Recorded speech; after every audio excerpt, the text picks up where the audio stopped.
MP सीजे preliminary examination कल आप लोग लिखने वाले हैं। संडे का दिन है, लेकिन संडे जैसा फील नहीं होने वाला है। इनफैक्ट अभी तक आपके जीवन में जितने भी मंडेज आए हैं उनमें सबसे ज्यादा जो भी एक स्ट्रेसफुल मंडे रहा हो, उससे ज्यादा स्ट्रेसफुल कल का संडे आप लोगों के लिए होने वाला है। लेकिन कल के एग्जामिनेशन को अगर आप अपीयर कर रहे हैं तो उसे एक विनर्स माइंडसेट के द्वारा या विनर्स माइंडसेट के साथ अगर अपीयर करेंगे आप, तो ज्यादा चांसेस हैं कि आपका पेपर अच्छा जाए। अब आप कहेंगे कि सर ये विनर्स माइंडसेट क्या होता है, हमें तो 1 महीने पहले अपनी एलिजिबिलिटी का आइडिया लगा था। तो देखिए, कल 2 तरह के स्टूडेंट्स पेपर लिखने वाले हैं। पहला, जिनको आइडिया था कि उनकी एलिजिबिलिटी है और उन्हें एग्जामिनेशन में अपीयर करना है, और दूसरे वो स्टूडेंट्स जिनको 15 दिसंबर को ये पता चला कि 14 जनवरी को होने वाले प्रिलिमिनरी एग्जामिनेशन के लिए वो लोग एलिजिबल हैं। अब बात ये आती है कि जिन भी स्टूडेंट्स को 1 महीने पहले ही पता चला है कि हम एग्जामिनेशन में अपीयर करने वाले हैं और उनकी प्रिपरेशन कुछ खास हुई नहीं है, ऐसा स्टूडेंट उस स्टूडेंट को कैसे कंपटीशन दे जिस बच्चे ने पिछले 6, 7, 8 महीने से, जब से एलिजिबिलिटी क्राइटेरिया आया था, अपनी प्रिपरेशन को तेज कर दिया था।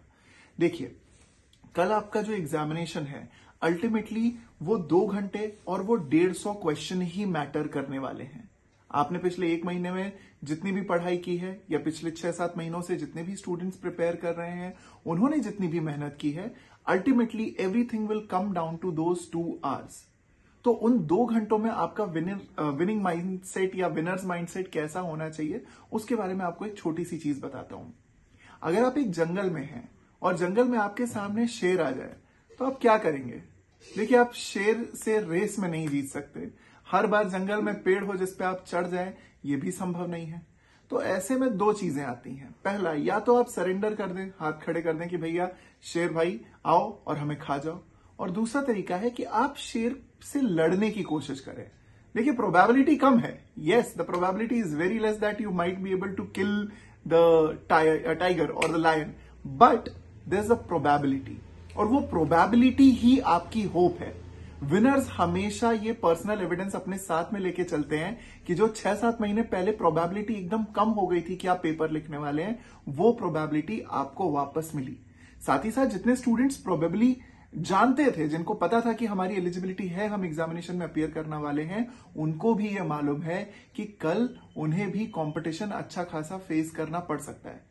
So every student, every candidate is basically aware that they have to appear in an examination in which there are close to 35 to 36,000 odd students are going to appear.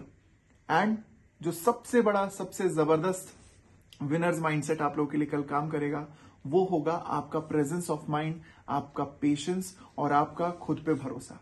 क्योंकि पहला question हो सकता है difficult आए, शुरू के 10 question हो सकता है डिफिकल्ट आए, लेकिन पूरा का पूरा पेपर डिफिकल्ट हो ये जरूरी नहीं है।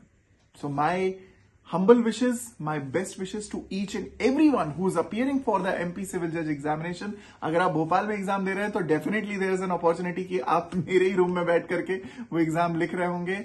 मिलते हैं कल एग्जामिनेशन के बाद। कल शाम को 5:30 बजे आपको मेरी तरफ से मिलने वाला है एक full complete analysis video on the MPCJ examination first hand, ना कि एक टीचर की तरह बल्कि एक स्टूडेंट की तरह। कल मिलते हैं 5:30 बजे। पर आज के लिए, आज रात के लिए आराम करिए, मस्त रहिए, खुश रहिए, स्माइलिंग फेस के साथ हॉल में जाइए, स्माइलिंग फेस के साथ पेपर दीजिए और स्माइलिंग फेस के साथ बाहर आइए। I wish you all the very best. Thank you so very much. Tata and जय हिंद।